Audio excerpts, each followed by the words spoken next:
Le leader chinois Xi Jinping craint de perdre son emprise sur le pouvoir. C'est pourquoi une nouvelle campagne de poigne de fer est sa stratégie pour une domination totale.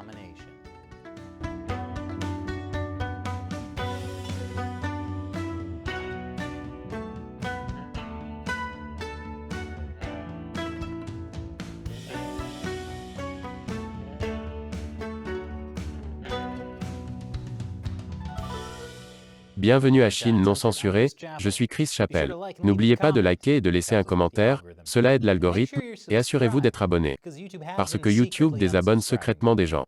Et comme YouTube n'informe pas non plus les gens des nouveaux épisodes, revenez chaque lundi, mercredi, vendredi et samedi pour découvrir les nouveaux épisodes. Une fois encore, c'est l'heure d'un épisode du feuilleton communiste chinois préféré de tous, Hostilité générale. Précédemment, dans Hostilité générale, le leader chinois Xi Jinping semble être le chef incontesté du Parti communiste chinois. Mais il a des ennemis qui cherchent la moindre occasion de le faire tomber. Tout est en jeu cette année. Dans quelques mois, il y aura une grande réunion du Parti communiste chinois. Et le plan de Xi est de se déclarer leader à vie. Mais une faction politique rivale, liée à l'ancien dirigeant chinois Jiang Zemin, essaie d'empêcher ça. Mais Xi Jinping a le plan ultime. Il se prépare à riposter, avec une poigne de fer. Les effets spéciaux de ce spectacle sont incroyables. Avec le 20e congrès national du parti qui approche, le leader chinois Xi Jinping essaie de resserrer son emprise. Parce qu'elle a glissé. Ce qui est une surprise, car on pourrait penser que rien ne peut glisser compte tenu de la façon dont ses mains sont collantes après avoir mangé tout ce miel.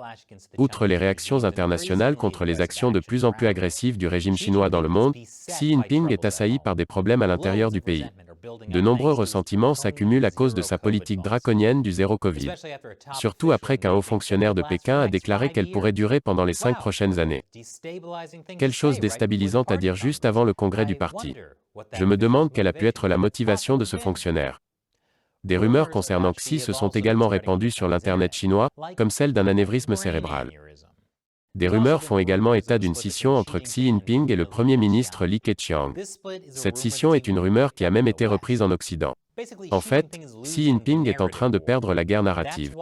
C'est pourquoi Xi resserre son emprise sur l'appareil de propagande de la Chine. Des changements de personnel ont eu lieu ces dernières semaines à des postes clés dans plusieurs des principaux porte-paroles du Parti communiste. Les récents remaniements de personnel clés dans l'appareil de propagande semblent viser en partie à éliminer l'influence persistante de la faction Jiang. Et Xi Jinping a un plan pour faire face à toutes ces rumeurs embêtantes qui flottent sur Internet chinois. Les entreprises chinoises de médias sociaux sont obligées d'examiner chaque commentaire sur les médias sociaux. Être obligé de regarder chaque message sur les médias sociaux?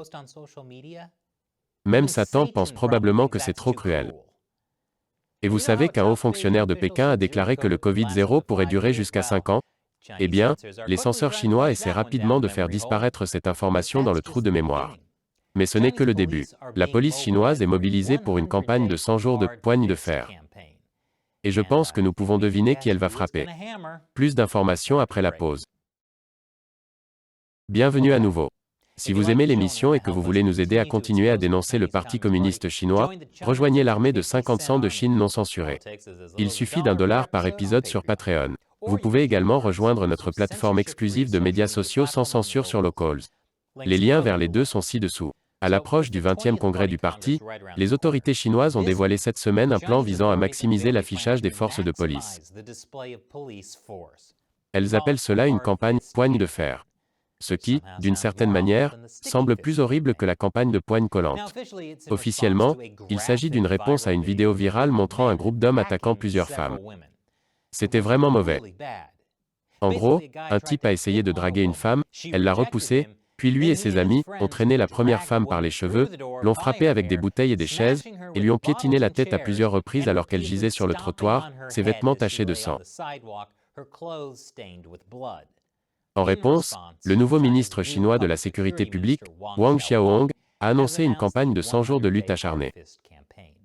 Le ministère de la Sécurité publique a déclaré « Nous devons utiliser le point dur pour protéger les droits légaux des femmes, des enfants, des personnes âgées, des handicapés et des étudiants avec des mesures rapides, précises et féroces. » Oui, les hommes violents en Chine ont intérêt à faire attention. C'est maintenant exclusivement le travail de la police chinoise de frapper les femmes et les enfants à terre, de les tirer par les cheveux, et de les battre sans raison devant une foule. Oh, nous sommes tellement démonétisés pour avoir montré cela. Mais la campagne des points durs est une grosse affaire. Elle consiste à relier les patrouilles de la police chinoise et de la police armée, afin qu'elles puissent réagir à tout événement en pas moins de 5 minutes. Mais comme vous l'avez sans doute deviné, cette campagne ne vise pas à protéger le peuple chinois. Il s'agit de luttes politiques intestines au sein du Parti communiste chinois. Vous voyez, Wang Xiaohong est un proche allié de Xi Jinping. Il vient d'être nommé à la tête du ministère de la Sécurité publique la semaine dernière. Pendant des décennies, le ministère de la Sécurité publique a été un élément important de la mainmise de l'ancien dirigeant chinois Jiang Zemin sur le pouvoir. Jiang l'a utilisé pour étendre son pouvoir et son influence par le biais de sa campagne contre le Falun Gong. C'est pourquoi le chef du ministère de la Sécurité publique était toujours un homme politique, comme Zhou Yongkang, le type qui a essayé de monter un coup d'État contre Xi Jinping. Mettre des politiciens en charge de la sécurité, c'est comme mettre un chien en charge de gérer un McDonald's. Ils ne sont absolument pas qualifiés.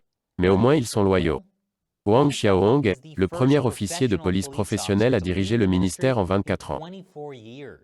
Et l'une des premières choses qu'il fait est de lancer une campagne de police massive, comprenant des patrouilles de nuit et des mesures de répression contre les armes à feu et les explosifs. Juste avant le congrès du parti, j'ai le sentiment qu'il ne s'agit pas seulement de protéger les femmes. Franchement, c'est une telle démonstration de force que je suis surpris qu'elle n'implique pas aussi des photos de Xi Jinping torse nu sur un cheval.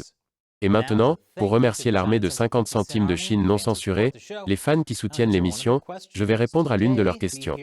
Aujourd'hui, nous entendons Kenneth Cripps sur Patreon. Il faudra de nombreuses années à la Chine pour se rapprocher des capacités de l'US Nimitz, et surtout des opérations de classe Ford. La marine américaine a perfectionné ses compétences pendant près de 90 ans. C'était en réponse à ce récent épisode concernant le dernier et le plus avancé des porte-avions chinois, le type 003 Fujian. Je pense donc qu'en général, il y a deux grandes erreurs que les gens commettent lorsqu'ils parlent de l'armée du Parti communiste chinois. La première est une attitude défaitiste, ils sont trop puissants, nous ne pourrons jamais gagner, autant abandonner. L'autre est de supposer que l'armée populaire de libération n'est qu'un tigre de papier et ne représente aucune menace pour les États-Unis. Vous ne devriez pas traiter une menace comme ça. C'est comme si trouver un cobra dans votre appartement, et un colocataire dit « Je suppose qu'il est temps de partir ». Et l'autre dit « Pas question, on va le piquer avec un crayon ». Je parie qu'il est inoffensif. Il est vrai que le Fujian ne sera pas pleinement opérationnel avant plusieurs années. Mais la marine chinoise est une menace réelle, surtout pour Taïwan. Le régime chinois est au milieu d'un renforcement et d'une modernisation militaire sans précédent. Cela implique des entraînements et des exercices fréquents, en particulier pour sa marine. Les États-Unis ont plus d'expérience dans l'exploitation d'une marine de haute mer. Mais en raison de la guerre contre le terrorisme et des combats au Moyen-Orient, depuis plusieurs décennies, l'armée américaine ne se concentre plus sur sa marine. La marine a été reléguée au soutien des troupes au sol. Le type de combat qui serait nécessaire lors d'une invasion chinoise de Taïwan est franchement quelque chose dont ni la Chine ni les États-Unis n'ont eu l'expérience au cours des dernières décennies. C'est pourquoi je dis toujours que la meilleure stratégie, et de loin, consiste à dissuader la Chine de lancer une invasion en premier lieu. Ou pour continuer avec cette métaphore, protégez votre appartement des cobras.